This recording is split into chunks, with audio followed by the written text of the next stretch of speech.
my name is Charn, and I'm Product Manager for ServiceNow's CI/CD features under our Developer Productivity and DevScale umbrella.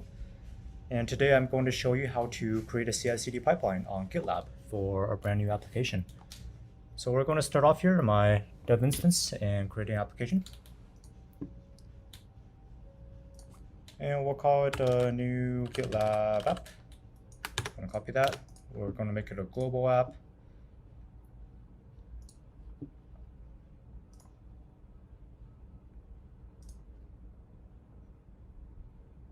And just to make it more interesting, let's add a script include in there.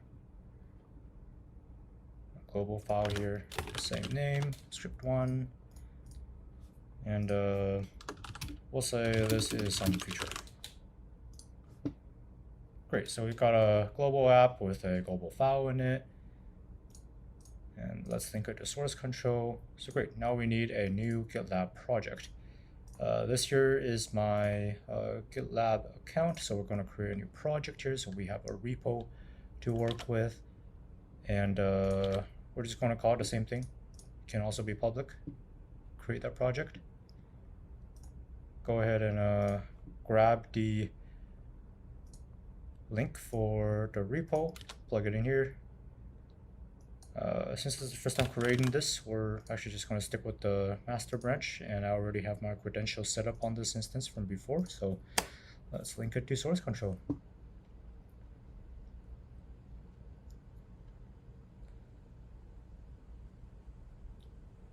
And there, we have it linked. So just sharing with you some of the other setup that I've got going on here. I also have a test instance where I have an ATF test suite set up with ATF, as well as a mock production instance where we're going to check to make sure the application is installed to or deployed to after our CD pipeline has run. A couple of other useful bits here that we're going to borrow from. This is a pipeline template example that we can use to just copy and paste and set up our pipeline. As a part of the pipeline template, you'll see here that we're calling an image here. This is a Docker image that we have published to Docker Hub that contains build steps wrapping the APIs, the CI/CD APIs that we published in Orlando.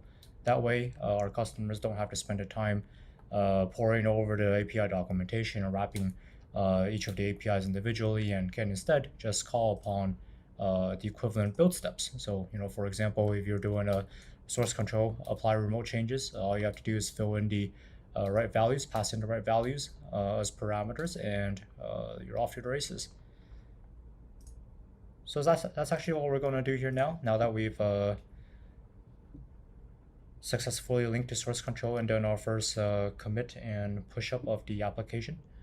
We're going to create a new pipeline file.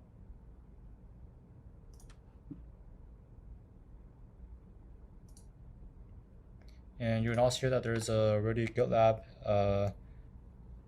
CI.yaml files that we can use. Now we'll call it the same thing. And this is where this comes in very useful. Just copy paste the whole thing straight in. And that is your pipeline. Now there's a couple of things that we're going to have to change here. Firstly is the variables that are defined as a part of the pipeline. You notice that, hey, there's a few environment variables we're going to have to update in a moment. And a couple of instance names that we have to change. So I'm just going to plug in my dev test and prod instance names here.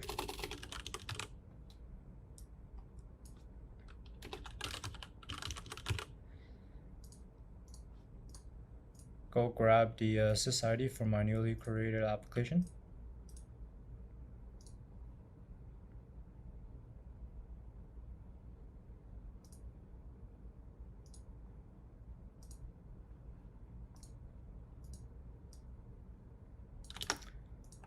And I've actually already set up the ATF test suite, so we're going to keep that the same for myself. But for your case, definitely make sure to grab the sysid for your test suite. And the rest of this is going to be good on this, so we're going to commit this straight to master. Let's hold off on running the pipeline for now.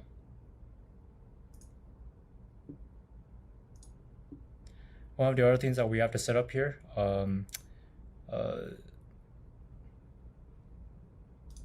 it's called CI/CD variables. So here we are going to have to define 3 different variables. So we're passing in the right credentials as a part of the pipeline for my 3 different environments. So we're going to go on pause here for a moment. So for example, we're going to want to define an SNAuthDev variable that will be generated in the environment. We're not going to want to protect it, otherwise we can't run it on no master branches.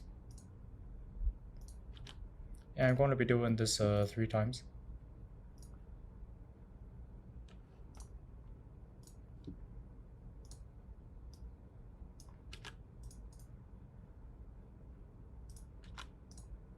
Oops.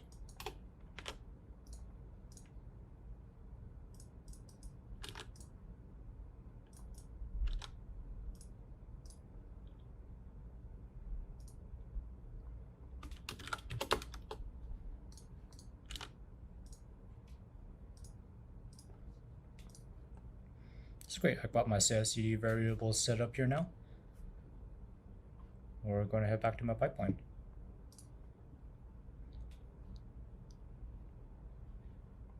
So let's do a quick test of our pipeline to see if it works. We're back in our app now, still on a master branch. We're going to apply remote changes.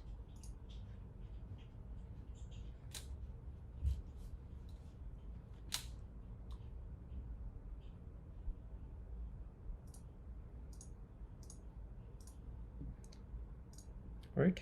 And now we're going to create a new branch. We'll call that feature branch 5. And great, we have a new branch up and running.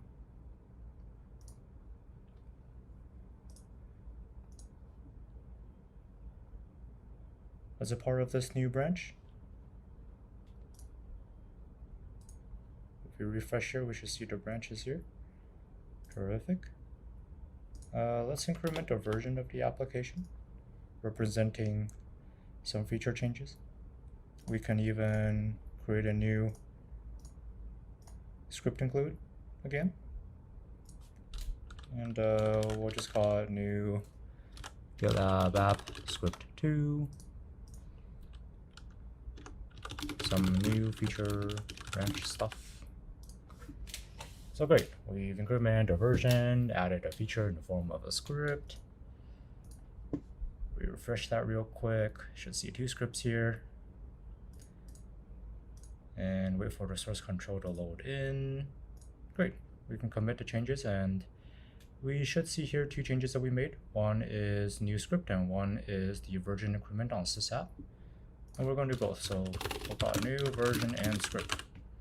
Bam.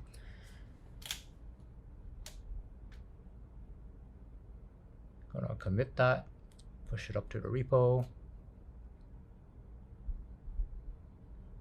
Awesome. So let's take a look at back at the repo. So you see here that we'd have a new feature branch 5 that we just created. We're going to create a merge request to merge into master our changes.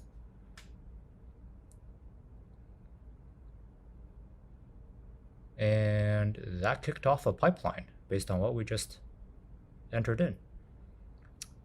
To make this more seamless, we can even merge when the pipeline succeeds. So I don't have to manually press the merge button. And let's take a look at what the pipeline's doing.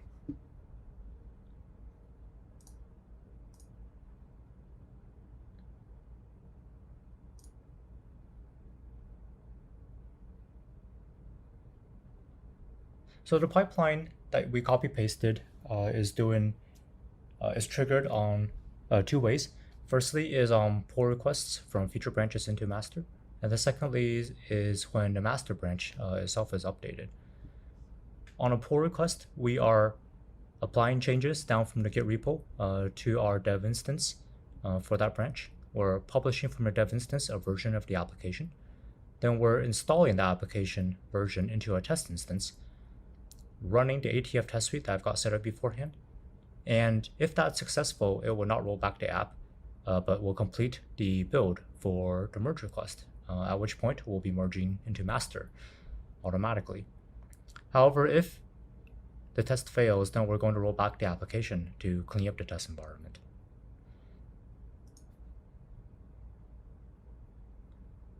So here we're going to give it just a moment to complete the pipeline.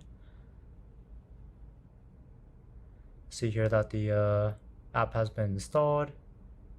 My ATF test is running.